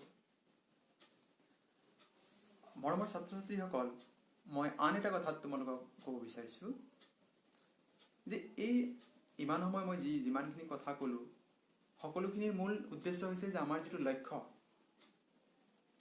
এটা ভাল ফলাফল পোৱাৰ লগতে আমি ভাল জ্ঞানৰ অধিকাৰী হ'ব লাগে, আৰু আমাৰ জীৱনৰ যি ফাউণ্ডেশ্যন হয়, ভেটি, সেইটো মজবুত কৰিব লাগে। এতিয়া ছাত্ৰ ছাত্ৰীসকলক উদ্দেশ্যি আন এটি প্ৰশ্ন, তোমালোকৰ কিমানজনে চাহ বনাব জানা? কাৰণ মই বেলেগ এটা কথাৰ বাবে মই এইটো প্ৰশ্নৰ অৱতাৰণা কৰিছোঁ। হয়তো কিছুমানে জানা আৰু বহুতে হয়তো নাজানা।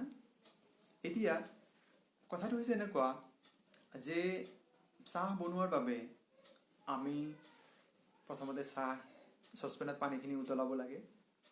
তাৰপিছত বাকী যিখিনি উপকৰণ আছে, যেনেকৈ চেনি, চাহপাত, গাখীৰ ইত্যাদি আমি নিৰ্ধাৰিত সময়, তাৰ এটা সময় আছে, সেই সময়ত দিব লাগে। তাৰ ফলস্বৰূপে একাপ টেষ্টি চাহ হ'ব পাৰে। গতিকে ছাত্ৰ ছাত্ৰীসকল, তোমালোকে তোমালোকৰ জীৱনৰ যি লক্ষ্য, তাত উপনীত হোৱাৰ ক্ষেত্ৰত ঠিক একেদৰেই আমাৰ যি লক্ষ্য আছিল, কেৱল আমাৰ জীৱনৰ যিটো এইম, লক্ষ্য, এয়া থাকিলেই যে খালি মই মোৰ লক্ষ্যত উপনীত হ'ব পাৰিম, সেয়া নহয়। তাৰ বাবে সময়ে সময়ে এই উপকৰণসমূহ, যিদৰে চাহ বনোৱাৰ বাবে আমি বিভিন্ন ধৰণৰ উপকৰণসমূহ আমি তাত সংযোগ কৰি আছোঁ, তেনেকৈ কৰিব লাগিব। যদি নহয়, তেন্তে আমাৰ যি সপোন আছে, সেই সপোনটো এটা সময় নোহোৱা হৈ যাব। যদি এনেকৈ ভবা হয় যে মই একাপ চাহ বনাম, মই পানীখিনি উতলাই আছোঁ, বাকী একো তাত যিখিনি এলিমেণ্টছ আছে সেইখিনি মই একো দিয়া নাই, চাহপাত দিয়া নাই, গাখীৰ দিয়া নাই, চেনি দিয়া নাই, এটা সময় কি হ'ব, চাহৰ কাৰণে যিখিনি পানী দিয়া হৈছিল সেই পানীখিনিও শুকাই যাব। ঠিক যদি আমি আমাৰ সপোনটো পূৰ কৰাৰ ক্ষেত্ৰত মোক ডিষ্টিংশ্যন লাগে, মোক ষ্টেণ্ড কৰিব লাগে, বা মোক লেটাৰ মাৰ্ক লাগে, মোক 90% লাগে, যি আমাৰ লক্ষ্য আছে, তাত উপনীত হোৱাৰ ক্ষেত্ৰতো আমি একেধৰণৰ কাৰ্যপন্থা ল'ব লাগিব। আমি সময়মতে সেই লক্ষ্য উপনীত হোৱাৰ ক্ষেত্ৰত আমি যদি নিজৰ যি কাৰ্যপন্থা আমি সঠিক ৰূপত, সঠিক সময়ত আমি পালন কৰি আছোঁ, আমাৰ সেই লক্ষ্যসমূহ উপনীত হোৱাত ই সহায়ক হ'ব। অন্যথাই এটা সময়ত আমাৰ সপোনটোও নোহোৱা হৈ যাব। ঠিক যিদৰে আমি চাহৰ বাবে যিখিনি পানী আমি উতলাব দিছিলোঁ, সেই পানীখিনি যিদৰে নোহোৱা হৈ যায়, ঠিক তেনেদৰে আমাৰ লাইফৰ পৰা আমাৰ সেইখিনি নোহোৱা হৈ যাব। এতিয়া কথা হ'ল যে বহুত সময় দেখা যায় ছাত্ৰ ছাত্ৰীসকলে লগে লগে সুধিব, ছাৰ এই ক্ষেত্ৰত মোৰ বহুত ভয় যে মই পাৰিম জানো? এতিয়া ফেইলৰ আচলতে আমাৰ যিটো ভয় বুলি আমি ভাবিছোঁ, আমি আচলতে ভয়টোক আমি বেলেগ ধৰণে ভাবিব লাগে। ফেইল হ'ম বুলি ডক্টৰ APJ আব্দুল কালামে তেখেতৰ এক বহুত মূল্যৱান কথা কৈ গৈছে, fail first attempt in learning. আমি যদি তেনেকৈ ভাবি লওঁ, এটা কথা মনত ৰাখিব লাগে যে পৃথিৱীৰ যিমান ডাঙৰ আৱিষ্কাৰ হৈছে, এনেকুৱা নহয় যে প্ৰত্যেকটো প্ৰথমবাৰতে হৈছে। বহুবাৰ বিফল হোৱাৰ পিছতহে সেইবিলাকত সফল হ'ব পাৰিছে সেই বিজ্ঞানীসকলে। গতিকে আমি নিজৰ বিফল হ'ম বুলিয়েই কিয় আমি আগতে ভয় কৰিব লাগে? আমি যদি সফল হ'ম, আমি সদায় এটা পজিটিভ আমি এটিটিউড যদি আমি ৰাখোঁ, ইতিবাচক যদি আমি মনোবৃত্তি আমি এটা ৰাখোঁ, আমাৰ মানসিকতাটো ৰাখোঁ, নিশ্চয় আমি সফল হোৱাত আমাক কোনেও ৰখাব নোৱাৰে। কাৰণ আমি দুটা বস্তুত সদায় আমাৰ কি থাকে, কণ্ট্ৰাডিক্টৰি হয়। এটা হৈছে কনফিডেন্স, এটা হৈছে ফিয়াৰ। আমি যদি ভাবিছোঁ এই দুটা মিলি 100% হয়, মোৰ 90% ফিয়াৰ আছে, তাৰমানে মোৰ 10%হে কনফিডেন্স আছে। চ' আমি যিমানখিনি আমাৰ কনফিডেন্স লেভেলটো আমি বঢ়াই যাব লাগিব। যদি মোৰ 60% কনফিডেন্স আছে, 40% ফিয়াৰ, 70% কনফিডেন্স আছে, 30% ফিয়াৰ। সেই কনফিডেন্স বৃদ্ধিৰ কাৰণে আমি নিয়মিতভাৱে আমি নিজৰ যি পঢ়াৰ যিটো পদ্ধতি আমি সেইখিনি কৰিব লাগিব। সময়মতে আমাৰ নিজৰ পাঠসমূহ পঢ়িব লাগিব। যদি এইখিনি হয়, তেন্তে আমাৰ দিনক দিন আমাৰ কনফিডেন্সৰ মাত্ৰাটো বাঢ়ি আহিব আৰু লাহে লাহে ফিয়াৰটো নোহোৱা হ'ব। কনফিডেন্সটো এনেকুৱা, আমি যেনেকৈ ৰুমৰ যদি মই লাইট নিদিয়ালৈকে কি হ'ব, ডাৰ্কনেছ, আন্ধাৰখিনি হৈছে ফিয়াৰ। কনফিডেন্সৰ কাম হৈছে টু ৰিমুভ দ্য ফিয়াৰ। যেনেকৈ এই সন্ধিয়া যদি মই ৰুমৰ লাইটটো অন কৰাৰ লগে লগে কি হ'ব, তাৰ যিখিনি অন্ধকাৰ আছে, যিখিনি ডাৰ্কনেছ আছে, সেইখিনি লগে লগে নোহোৱা হৈ যাব। চ' মৰমৰ ছাত্ৰ ছাত্ৰীসকল, তোমালোকে কি কৰিব লাগিব, you have to work hard to increase your confidence level.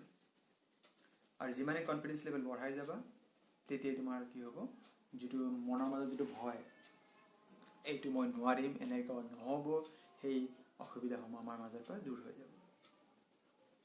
এতিয়া সেই কনফিডেন্স বঢ়োৱাৰ ক্ষেত্ৰত বা আমাৰ মনত ইতিবাচক চিন্তা কিদৰে সোমাব পাৰে। এটা ফৰ্মুলা আছে, যদি এনেকৈ কোৱা হয়, গাৰ্বেজ ইন গাৰ্বেজ আউট। আমি যি মূৰত সোমাম তাৰ পৰিণতিও একেটা হ'ব। আমি যদি লেতেৰা সোমাইছোঁ, সেইকাৰণে কি কৰা হয় যে আমি আমাৰ মনটোৰ ইতিবাচক যদি আমি চিন্তা আমি বিচাৰিব খোজোঁ, তেন্তে সদায় এটা কাম কৰিব লাগে, আমি মহৎ লোকৰ জীৱনী, ভাল লেখকৰ লিখনিসমূহ পঢ়িব লাগে। তেওঁলোকৰ চিন্তাধাৰাৰে আমি যেতিয়া কাম কৰিম, বিভিন্ন ধৰণৰ লেখকসকলৰ, বিজ্ঞানীসকলৰ সেই লিখনিসমূহে আমাক সদায় অনুপ্ৰাণিত কৰিব। তেতিয়া দেখা পোৱা যায় যে বিখ্যাত ব্যক্তিসকলে জীৱনত বহুতবাৰ বিফল হোৱাৰ পিছতো তেওঁলোকে সেই কামটো এৰি দিয়া নাছিল, আৰু এৰি নিদিয়াৰ ফলতে এই সময়ত তেওঁলোকে সফল হৈছিল আৰু তেওঁলোকে পৃথিৱীৰ এজন বিখ্যাত ব্যক্তি হৈছিল। এই ক্ষেত্ৰত আমি Thomas Alva Edison, Abraham Lincoln, এনেধৰণৰ বিভিন্ন ব্যক্তি আছে, সেই ব্যক্তিসকলৰ নাম আমি ল'ব পাৰোঁ। কাৰণ তেওঁলোকে অশেষ কষ্টৰ বলতহে তেওঁলোকে নিজকে এজন প্ৰতিষ্ঠিত ব্যক্তি হিচাপে প্ৰতিপন্ন কৰিব পাৰিছিল। তেওঁলোকে নিজৰ জীৱন বাট এনেকুৱা নহয় যে যিবিলাক সফল ব্যক্তি আমি দেখা পাওঁ, সফল ব্যক্তিৰ বিষয়ে আমি জানো, সেই সকলো ব্যক্তিৰ জীৱনৰ যিটো বাট একেবাৰে মসৃণ আছিল, সেইটো নহয়। তেওঁলোকে নিজৰ যিটো জীৱন, সেইটো তেওঁলোকে সেই ৰূপত অশেষ কষ্টৰ বলতহে তেওঁলোকে সেইটো গঢ় দিছে। গতিকে তাৰ পৰিণামস্বৰূপে এটা সময়ত তেওঁলোকে পৃথিৱীৰ বিখ্যাত ব্যক্তিসকলৰ তালিকাভুক্ত এজন ব্যক্তি। গতিকে মৰমৰ ছাত্ৰ ছাত্ৰীসকল, তোমালোকেও নিজৰ যি লক্ষ্য আছে, তোমালোকেও তাত একান্তভাৱে একাগ্ৰচিত্তে তোমালোকৰ শিক্ষাগুৰু, অভিভাৱক, জ্যেষ্ঠজনে যিদৰে তোমালোকক পৰামৰ্শ দিছে, তোমালোকে সেইখিনি মানি চলিবলৈ চেষ্টা কৰা। আৰু তোমালোকৰ জ্যেষ্ঠজন, গুৰুজন বা শিক্ষাগুৰু যি নোবোলা, তোমাতকৈ যিজন জ্যেষ্ঠ, যিজন তোমাতকৈ অভিজ্ঞতা সম্পন্ন, তেওঁলোকে নিশ্চয় তোমালোকৰ ভালৰ বাবে সেইখিনি কৰিলে। আৰু তোমালোকে সেইখিনি কেতিয়াও বিৰক্তিবোধ কৰিব নালাগে। আমি একেবাৰে সহজ উদাহৰণ, আমি ঘৰুৱা কিছুমান কথাৰ পৰা আমি বহুত কিবা আমি তেনেকৈ ল'ব পাৰোঁ। আমি যদি এনেকৈ ভাবোঁ, আমাৰ যেতিয়া বেমাৰ হয়, আমি যেতিয়া সৰু আছিলোঁ, তেতিয়া আমি যদি এনেকৈ ভাবোঁ, ঘৰত সৰু ল'ৰা ছোৱালীৰ যেতিয়া বেমাৰ হয়, তেতিয়া মাক দেউতাকে ঔষধ খুৱাই দিয়ে। সেইবিলাক বিভিন্ন টেষ্টৰ হ'ব পাৰে, তিতা, কেঁহা, কিছুমান বেলেগ গোন্ধৰ। নিশ্চয় কোনো ঔষধ খাই, খুব কমেই ব্যক্তি আছে যিহেতু ঔষধ খাই ভাল পায়। এতিয়া কথাটো হ'ল, যেতিয়া সেই ঔষধ খুৱাই দিছে, ঔষধ খুৱাই দিয়াৰ ফলত সেই ল'ৰা বা ছোৱালীজনে, সেই কেঁচুৱাটোৱে বা সেই শিশুটিয়ে মাক দেউতাকে বেয়া পায়, কিন্তু উপকাৰটো কাৰ হয়? সেই শিশুটি যাৰ বেমাৰ হৈছে। গতিকে যেতিয়া শিক্ষাগুৰু বা জ্যেষ্ঠজন অভিভাৱকে তোমালোকক কিবা দিহা পৰামৰ্শ দিছে, সেই সময়ত তোমালোকে ইতিবাচক হিচাপে ল'ব লাগে যে এইটোৰ পৰা তোমালোকৰ জীৱনত কিবা উপকাৰহে হ'ব। সেইখিনি তোমালোকে যেনেকৈ ঔষধখিনি খোৱাৰ ফলত মাক দেউতাকৰতো কোনো লাভ নহয়, হয় জানো? এনেকুৱাতো কোনো নহয় যে মাক দেউতাকে সেই তিতাকে ঔষধ খুৱাই খুব আনন্দ পাইছে, সেইটোতো নহয়। গতিকে তোমালোকক যেতিয়া সেই শিক্ষাগুৰুসকলে, অভিভাৱকসকলে বা জ্যেষ্ঠজনে যি পৰামৰ্শ দিয়ে, সুপৰামৰ্শ দিয়ে, সেইখিনি তোমালোকে গ্ৰহণ কৰিবা আৰু তাক তোমালোক ফলপ্ৰসূ কৰাৰ বাবে তাক তুমি ইমপ্লিমেণ্ট কৰাৰ কাৰণে চেষ্টা কৰিবা। এতিয়া ইমানখিনি আলোচনাৰ পিছত মই তোমালোকক কিছু কথা ক'লোঁ যে আমি কিদৰে নিজে চেল্ফ মটিভেটেড হৈ থাকিব পাৰোঁ। এই ক্ষেত্ৰত এষাৰ কথা আমি ক'ব পাৰোঁ যে যিহেতু শিক্ষাটো এক বহুত আমাৰ জীৱনৰ কাৰণে এক গুৰুত্বপূৰ্ণ এক বিষয়, আমি বৰ্তমান শিক্ষা অবিহনে কোনো একো আগবাঢ়িব নোৱাৰোঁ। আমি এটা কথা মনত ৰাখিব লাগিব যে আমাৰ লক্ষ্য আমি সফল হ'ব লাগিব, আৰু এই ক্ষেত্ৰত আমি একাগ্ৰচিত্তে আমি যেতিয়া কাম কৰি যাম তেতিয়া আমাৰ লক্ষ্য সফল নোহোৱাকৈ নাথাকে। কাৰণটো হৈছে with faith and hard work anything can be achieve. আমাৰ সেই দৃঢ় মনোবল থাকিব লাগিব, মানসিকতা থাকিব লাগিব, তেতিয়া আমাৰ যি লক্ষ্য আছে আমি সেই লক্ষ্যত নিশ্চয় উপনীত হ'ব পাৰে। এতিয়া বিভিন্ন দিশৰ, এতিয়া মই আৰু দুটামান লাইন কৈছোঁ যে আমাৰ জীৱনত যিহেতু আৰু এটা বিশেষকৈ হাইস্কুলীয়া শিক্ষান্তৰ যেতিয়া আমাৰ প্ৰব্লেম, হাইস্কুলীয়া পৰ্যায়ত বিশেষকৈ হাইস্কুল শিক্ষান্তৰ পৰীক্ষাত অৱতীৰ্ণ হ'বলগীয়া বহু এনেকুৱা ল'ৰা ছোৱালী আছে যিহঁতে হয়তো ক'ব, ছাৰ মোৰ ঘৰৰ অৱস্থা বেয়া, আৰ্থিকভাৱে মই বহুত দুৰ্বল, মোৰ পঢ়াত অসুবিধা হয় ঘৰত। ঠিক আছে, প্ৰত্যেক মানুহৰ জীৱনতেই অসুবিধা থাকে। আমি অসুবিধাটো কিদৰে আমি মোকাবিলা কৰিম তাৰ ওপৰতে আমাৰ সেই অসুবিধাৰ গভীৰতা নিৰ্ভৰ কৰে। আমি হয়তো প্ৰব্লেম এটা আমি কোনটো দৃষ্টিকোণৰ পৰা চাইছোঁ, যদি আমাৰ দৃষ্টিকোণ যদি আমি বেলেগ বেলেগ দৃষ্টিকোণৰ পৰা যদি আমি একেটি প্ৰব্লেমক আমি চাব পাৰোঁ, তেতিয়াও আমি প্ৰব্লেমটোৰ যিটো তীব্ৰতা সেইটো কমি যায়। উদাহৰণ হিচাপে আমি এনেকৈ ক'ব পাৰোঁ, যদি মই হিমালয়ৰ একেবাৰে যিটো গ্ৰাউণ্ড বেছ, আমি তাৰ পৰা যদি ওপৰৰ ফালে লক্ষ্য কৰোঁ, হিমালয়টো কি হ'ব? বহু ওখ। আমি সকলোৱে জানো যে হিমালয়ৰ উচ্চতা 8,848 মিটাৰ, প্ৰায় 9 কিলোমিটাৰ উচ্চতা। মাউণ্ট এভাৰেষ্টৰ যিটো উচ্চতা হয়। কিন্তু আমি যদি ওপৰৰ পৰা চাওঁ, if we look at the Mount Everest from the top of Mount Everest, so তেতিয়া কি হ'ব? ইয়াতে টিলাৰ নিচিনা হ'ব। So it is our outlook, how we see a problem, how we look at, how we observe a problem. আমি এটা প্ৰব্লেমক কিদৰে আমি দেখা পাওঁ, এইটো হৈছে আমাৰ দৃষ্টিভংগীৰ ফালৰ পৰা। গতিকে আমি প্ৰব্লেম আমাৰ জীৱনত থাকিবই, প্ৰব্লেম নোহোৱাকৈ মানুহৰ জীৱন নাই।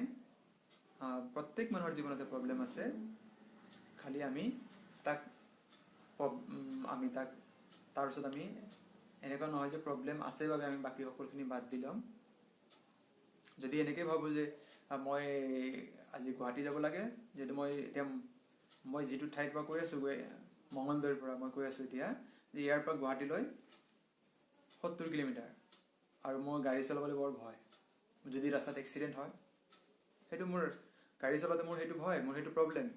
গতিকে মই ভাবিছোঁ যে মই যেতিয়া ৰাস্তাৰ পৰা সম্পূৰ্ণ গাড়ীবিলাক নোহোৱাব তেতিয়া মই চলাম। তেন্তে হয়তো মই গাড়ী চলাব পাৰিম, কিন্তু মোৰ যিটো লক্ষ্যস্থান আছিল সময়মতে উপস্থিত হ'ব নোৱাৰিম। So you have to reach your destination. You have to be very careful while you are trying to achieve your goal, while you are following the road to your success. চ' আমি কথা আমি জানিব লাগে আৰু যিহেতু জীৱনত প্ৰব্লেম থাকিবই মোৰ এজন প্ৰিয় লেখক হোমেন বৰগোহাঁইদেৱ তেখেতৰ এটি লিখনি মই পঢ়িছিলোঁ লিখনিটো মোৰ অতিকে প্ৰিয় তেখেতে কোনোবা এটা কিতাপৰ এটা পাৰ্ট মোৰ মনত আছে তেখেত তাতে এটা সুধিছিল যে মিঠা নেমু আছে নেকি কোনোবা সুধিছে যে এটা মিঠা নেমু হ'ব নেকি আমি সকলোৱে জানো নেমুৰ টেষ্টটো মিঠা হয় জানো টেঙাহে তাৰমানে মিঠা নেমু ইম্পচিবল হয় কিন্তু তাত যিটো বৰ্ণনা দি আছে সেইটো কিন্তু অলপ বেলেগ ধৰণৰ হয় নেমু মিঠা নহয় আমি সকলোৱে জানো টেঙা হয় কিন্তু আমি কি কৰিব পাৰোঁ নেমুটোক আমি মিঠা বনাই ল'ব পাৰোঁ কেনেকৈ একেবাৰে সহজ নেমু কাটি চেপি লওক তাত চেনি মিহলাই লওক ঠিক যিদৰে আমাৰ জীৱনত প্ৰব্লেম থাকিবই and we have to অভাৰকাম those problems আমি সেই প্ৰব্লেমসমূহক প্ৰতিহত কৰিব লাগিব আমি সেইবিলাক অনায়াসে আমি পাৰ হ'ব লাগিব প্ৰব্লেম নোহোৱাকৈ কোনো মানুহ নাই পৃথিৱীৰ আটাইতকৈ ধনী ব্যক্তিজনৰ প্ৰব্লেম আছে বিভিন্ন ধৰণৰ অসুবিধা আছে গতিকে আমি প্ৰব্লেমটোক আমি কিদৰে মোকাবিলা কৰিম সেইটোহে মূল কথা গতিকে মৰমৰ ছাত্ৰ ছাত্ৰীসকল শ্ৰদ্ধাৰ অভিভাৱকসকল আৰু সন্মানীয় শিক্ষাগুৰুসকল এইখিনিয়ে আজি হাইস্কুল শিক্ষান্ত পৰীক্ষাত অৱতীৰ্ণ হ'বলগীয়া মৰমৰ ছাত্ৰ ছাত্ৰীসকললৈ মোৰ দুই এষাৰ মোৰ ক'বলগীয়া বক্তব্য এই সময়ত যদি কোনোবা যিহেতু লাইভ অনুষ্ঠানটি উপভোগ কৰি আছে মোৰ এই অনুষ্ঠানটি চাই আছে আপোনালোকৰ যদি কিবা প্ৰশ্ন আছে নিশ্চয় মই সেই সময়ৰ এতিয়া উত্তৰ দিম যিহেতু নিৰ্ধাৰিত সময় 7টাৰ পৰা 8টা খবৰ হৈছেই গতিকে এইখিনি সময়ত মই সন্মানীয় শিক্ষাগুৰু বা যিসকলে অনুষ্ঠানটি উপভোগ কৰি আছে তেওঁলোকৰ প্ৰশ্নসমূহ যদি আছে মোক জনাব পাৰে মই চাই লৈছোঁ বাৰু কাৰোবাৰ প্ৰশ্ন আছে নেকি এই সময়ত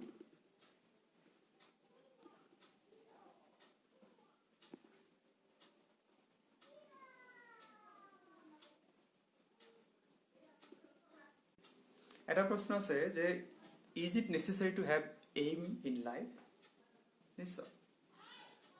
নিশ্চয় আমাৰ জীৱনত এইমৰ প্ৰয়োজন আছে আমাৰ জীৱনত লক্ষ্য আছে আমি লক্ষ্য হিচাপেহে আমি কাম কৰিম কাৰণ প্ৰত্যেকটো কামৰ বাবে আমাৰ লক্ষ্য আমি যিটো কৈছোঁ প্ৰপৰ্চনেট লেবাৰ আমি বেলেগ বেলেগ হ'ব কাৰণ লক্ষ্য নোহোৱা আমি সকলোৱে জানো যে লক্ষ্য নোহোৱা নাও এটি গুৰিয়ালবিহীন মানে চালকবিহীন এটি নাৱৰ নিচিনা কাৰণ যদি আমাৰ লক্ষ্য নাথাকে তেন্তে আমি সেই হিচাপে কাম নকৰিম wings of fire doctor APJ Abdul কালামৰ এখনি তেখেতৰ যিটো আত্মজীৱনী তাত এটি সুন্দৰ বৰ্ণনা এটা দিয়া আছে তেখেতৰ এটা কোটেশ্যন যেটো মোৰ খুবেই প্ৰিয় সেইটো small aim is a crime আমাৰ জীৱনৰ যি লক্ষ্য এইটো সৰু যিসকলে সৰু যিহেতু জীৱনৰ লক্ষ্যটো সৰু সেইটো এটা অপৰাধ বুলি কৈছে তেখেতৰ মতে we should have a bigger aim and we have to work accordingly গতিকে আমাৰ জীৱনত এইম প্ৰয়োজন আছে এইম হ'লেহে যদি মই ভাবিছোঁ যে নাই মই ডক্টৰ হ'ম গতিকে সেই হিচাপে পঢ়িব লাগিব যদি মই ভাবিছোঁ নাই মই এজন UPSC পৰীক্ষাত মই এপিয়াৰ হ'ম আৰু মই IAS অফিচাৰ হ'ম গতিকে সেই হিচাপে মোৰ প্ৰিপাৰেশ্যনটো হ'ব লাগিব এইম হ'লেহে আমি তাৰ যিখিনি কনচাৰ্ণ যিখিনি থাকে তাৰ লগত জড়িত যিখিনি বিষয় থাকে আমি সেই হিচাপে আমি নিজকে উপস্থাপন কৰি নিজকে সেই হিচাপে তৈয়াৰ কৰিম কাৰণ যে এইম আছে বাবে যিসকল সৈনিক তেওঁলোকৰ সাজ পোছাক বেলেগ তেওঁলোক আমাৰ নিচিনা সাজ পোছাক পিন্ধে জানো তেওঁলোকৰতো বেলেগ যেতিয়াই আমি আমাৰ নিৰ্দিষ্ট এটা এইম থাকিব তাৰ যিবিলাক উপকৰণ মই যেনেকৈ চাহৰ কথাটো ক'লোঁ চাহ আমি কেনেকৈ বনাম তাৰ ইনগ্ৰেডিয়েণ্ট বেলেগ হ'ব যদি আমি কফি বনাওঁ তাৰ উপকৰণ বেলেগ হ'ব চাহ বনালে তাৰ যিখিনি উপকৰণ সেইটো বেলেগ হ'ব গতিকে আমাৰ জীৱনত নিশ্চয় আমাৰ জীৱনত এইম থকাটো জৰুৰী এইম আমি যেতিয়া নিৰ্ধাৰিত কৰি লৈছোঁ তাৰ পিছে পিছে আমি সেইটো সফল কৰিবৰ বাবে আমি সমানুপাতিকভাৱে আমি শ্ৰম কৰি যাব লাগে আৰু যদি কোনোবা সন্মানীয় অভিভাৱক বা শিক্ষাগুৰুসকলে যদি বা ছাত্ৰ ছাত্ৰীসকলে কোনোবা প্ৰশ্ন উত্থাপন কৰিব বিচাৰে প্ৰশ্ন উত্থাপন কৰিব পাৰে, যিহেতু নিৰ্ধাৰিত সময় 8টা ইতিমধ্যে 2 মিনিট পাৰ হৈ গৈছে। এই ক্ষেত্ৰত মই যদি কোনোবা ইতিমধ্যে প্ৰশ্ন উত্থাপন কৰিব বিচাৰে কৰিব পাৰে, অন্যথাই মই আকৌ দৰং জিলাৰ ৱেলফেয়াৰ নামৰ যি সামাজিক বা শৈক্ষিক বিষয়ৰ লগত জড়িত যি বেচৰকাৰী সংস্থা, তেওঁলোকে বিভিন্ন ধৰণৰ কাম কৰি আহিছে, তেওঁলোকলৈ মোৰ আন্তৰিক ধন্যবাদ আৰু কৃতজ্ঞতা জনাইছোঁ তেওঁলোকে মোক এই সুযোগখন দিয়াৰ বাবে। আৰু প্ৰতি সপ্তাহতে আজি যেনেকৈ 7টাৰ পৰা 8টা আছে, পৰৱৰ্তী যিমানটা ৰবিবাৰ আছে মেট্ৰিক পৰীক্ষা নোহোৱালৈকে এনেকৈ প্ৰত্যেক দিনাই কিবা নহয় কিবা বিষয়ে, কোনোবা দিন অংক কিদৰে পঢ়িব পাৰি, কোনোবা দিন হয়তো ইংৰাজী, কোনোবা দিন ইতিহাস কিদৰে পঢ়িব পাৰি বা কিদৰে পঢ়িলে ভাল নম্বৰ পাব পাৰি, বিজ্ঞান কিদৰে পঢ়িব পাৰি, এই বিষয়ে বিভিন্ন ধৰণৰ এটি আলোচনা বিভিন্ন ধৰণৰ বিভিন্ন স্কুলৰ ছাৰ বাইদেউসকলে সেই বিষয়ে মতামত আগবঢ়াব। গতিকে শ্ৰদ্ধাৰ অভিভাৱকসকল, আপোনালোকে প্ৰত্যেক দিনাই প্ৰত্যেকটো ৰবিবাৰে আপোনাৰ ল'ৰা বা ছোৱালী যদি হাইস্কুল শিক্ষান্ত পৰীক্ষাত আছে বা আপোনালোকে নিজেও এই অনুষ্ঠানটো উপভোগ কৰি আপোনালোকৰ সন্তানটিক এই যি 1 ঘণ্টীয়া যি অনুষ্ঠান থাকে তাৰ মূল বক্তব্যখিনি আপোনালোকৰ সন্তানৰ সৈতে শ্বেয়াৰ কৰিব পাৰে। আৰু এটি প্ৰশ্ন আহিছে, মই চাই লওঁ বাৰু প্ৰশ্নটো কি আছে। এতিয়া আৰু এটা প্ৰশ্ন আহিছে যে যিসকলে মেট্ৰিকত, যদি আমি মেট্ৰিকৰ ফাউণ্ডেশ্যন বুলি ধৰি লওঁ, যিসকলে কম নম্বৰ লাভ কৰিছে তেওঁলোকে পৰৱৰ্তী তেওঁলোকৰ যিটো লাইফৰ যিটো ফাউণ্ডেশ্যন তেওঁলোকে কিবা কৰিব পাৰিবনে নাই, আৰু ষ্টাডিটো কি টেষ্টফুল হয় নেকি? ষ্টাডিটো সাধাৰণতে বা প্ৰথম কথাটো কৈছে যে মেট্ৰিকৰ যদি কোনোবা কম পাৰ্চেণ্ট পায় তেওঁলোকৰ লাইফৰ ফাউণ্ডেশ্যনটো ঠিক হ'বনে নাই। এইটো আচলতে হাইস্কুল শিক্ষান্ত পৰীক্ষাটো যদি আমি এনেকৈ ভাবোঁ যে সেইটো আমাক কোনোবা এখন ভাল অনুষ্ঠানত আমাক এডমিশ্যনৰ কাৰণে আমাক এটা মাত্ৰ কোৱালিফাইং এটা কেটেগৰী হয়, হ'লেও যদি আমি ভাল নম্বৰ পাইছোঁ সেইটো আমাক আমাৰ মনোবলটো বৃদ্ধি কৰি ৰাখে। আৰু এইটো নহয় যে কম নম্বৰ পোৱাজনে পিছৰ পৰ্যায়ত আৰু তাক ইম্প্ৰুভ কৰিব নোৱাৰিব। হয়তো কিবা কাৰণে কোনোবা এজন ছাত্ৰ বা ছাত্ৰীয়ে যদি হাইস্কুল শিক্ষান্ত পৰীক্ষাত কম নম্বৰ পাইছে, পৰৱৰ্তী পৰ্যায়ত তেওঁলোকে সেইটো চেলেঞ্জেবল ল'ব লাগে যে নাই, মই এইবছৰ মই যদি কম পাইছোঁ, গতিকে পৰৱৰ্তী যি পৰ্যায় আছে 12ৰ যিটো পৰীক্ষা আছে তাত মই ইম্প্ৰুভ কৰিম। আৰু নিজৰ যি লক্ষ্য, কোনোবাই কম নম্বৰ পাইছে বুলিয়েই তেওঁলোকে আচলতে একো মনোবল নিজে ভাঙি পৰিব নালাগে, নিজৰ যি চেষ্টা সেইটো অব্যাহত ৰাখিব লাগে। আৰু নিশ্চয় তেতিয়া কি হ'ব, নিজৰ যিটো চেৰিছড গ'ল হয় সেই বিষয়ে যদি একান্তপতীয়াভাৱে কাম কৰে তেন্তে নিশ্চয় সেই দিশত সফল হ'ব। আৰু এটি প্ৰশ্ন আহিছে যে ষ্টাডি ইজ টেষ্টফুল। সাধাৰণতে দেখা যায় যে ল'ৰা ছোৱালীবিলাকে এইটো টেষ্টফুল হয় জানো, ল'ৰা ছোৱালী বেছিভাগে পঢ়িব আমনি পায়। কিন্তু মই অলপ আগতে আন এটি কথা কৈছিলোঁ যে যেতিয়া বেছিভাগেই পঢ়ি বেয়া পায়, মই আৰু এটি কথা কৈছিলোঁ যে to be unique you must be unique. যেতিয়া আনে পঢ়া নাই, যদি মই পঢ়িছোঁ, ডেফিনেটলি কি হ'ব, যেতিয়া পৰীক্ষাৰ ৰিজাল্ট হ'ব, ফলাফল হ'ব, তেতিয়া মোৰ ৰিজাল্ট আনতকৈ বেলেগ হ'ব। কাৰণ ফৰ্মুলা মই এটা কৈছোঁ যে to be unique you must be unique. গতিকে সেইটো আমি মানি চলিব লাগে। আচলতে কি হয়, মানে ষ্টাৰ্টিংটো পঢ়া কামটো বেছিভাগে বেয়া পায়। এইটো টেষ্টফুল নহয়, সেইকাৰণে হাৰ্মফুল নহয়। কিন্তু আমাৰ যি বাকী আমাৰ সাধাৰণ জীৱনত আমি যিবিলাক কাম দেখা পাওঁ, যেনেকৈ নাইগছ মানে ফ্ৰেণ্ডৰ লগত ঘূৰি ফুৰা, আড্ডা পিটা, টিভি চোৱা, পঢ়াৰ বাদে বাকী চব কাম আমাৰ টেষ্টফুল হয়। গতিকে সেইবিলাক আমাৰ কি হয়, হাৰ্মফুল হয়। আৰু এটা কথা মই ক'ব বিচাৰিছোঁ, বিশেষকৈ ল'ৰা ছোৱালী যিখিনি হাইস্কুল শিক্ষান্ত পৰীক্ষাত অৱতীৰ্ণ হ'বলৈ গৈ আছে, তোমালোকে ফ্ৰেণ্ড বাছনি কৰোঁতেও সদায় সাৱধান হ'ব লাগে। সকলোকে ফ্ৰেণ্ডৰ শাৰীত ৰাখিব নালাগে। কাৰণ যিহেতু পঢ়াৰ লগত জড়িত, যিহেতু পঢ়ি ভাল পায়, তেনেকুৱা যদি ফ্ৰেণ্ড থাকে তেওঁলোকে ওচৰ গ'লে পঢ়াৰ কথাই পাতিব।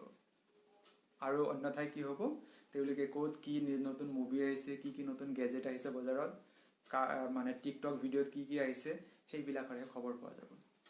চ' আমি আমাৰ যিটো বন্ধু বা বান্ধৱী আমি বাছনি কৰোঁতে আমি সদায় সতৰ্ক হ'ব লাগে। আৰু অভিভাৱকসকল শ্ৰদ্ধাৰ অভিভাৱকসকল আপোনালোকে আপোনাৰ সন্তানটি কাৰ লগত ফ্ৰেণ্ড চাৰ্কেল হয়, ফ্ৰেণ্ড চাৰ্কেলটো আপোনালোকে সদায় চাই ৰাখিব, মানে সেইটো আপোনালোকে অলপ নজৰ ৰাখিব।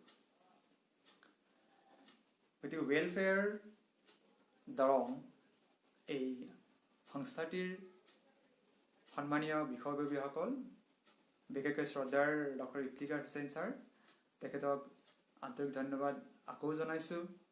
মোক এই মোৰ দৰে এজন এই অভাজনক এনে এটি সুযোগ দিয়াৰ বাবে। অনাগত দিনত মই ৱেলফেয়াৰৰ সৈতে বিভিন্ন, যিহেতু এইটো ছাত্ৰ ছাত্ৰীৰ মংগলৰ বাবে বিভিন্ন ধৰণৰ কাৰ্যপন্থা হাতত লৈছে, ময়ো ইয়াৰ কাৰ্যসূচীৰ লগত জড়িত হৈ থাকিম। গতিকে এইখিনি কৈ যিসকল ছাত্ৰ ছাত্ৰীয়ে মোৰ এই ভিডিঅ'টো লাইভ ভিডিঅ'টো চাই আছে, তেওঁলোকৰ মোৰ ফালৰ পৰা আন্তৰিক ধন্যবাদ জনাইছোঁ। আগন্তুক পৰীক্ষাৰ বাবে শুভেচ্ছা জনাইছোঁ। তোমালোক সকলোৱে ভাল নম্বৰ লাভ কৰি হাইস্কুল শিক্ষান্ত পৰীক্ষাত উত্তীৰ্ণ হোৱা, তাৰে আশা কৰিছোঁ। আৰু সকলোলৈ ধন্যবাদ জনাই আজিৰ অনুষ্ঠান ইমানতে সামৰণি বুলি মই ঘোষণা কৰিছোঁ। ধন্যবাদ।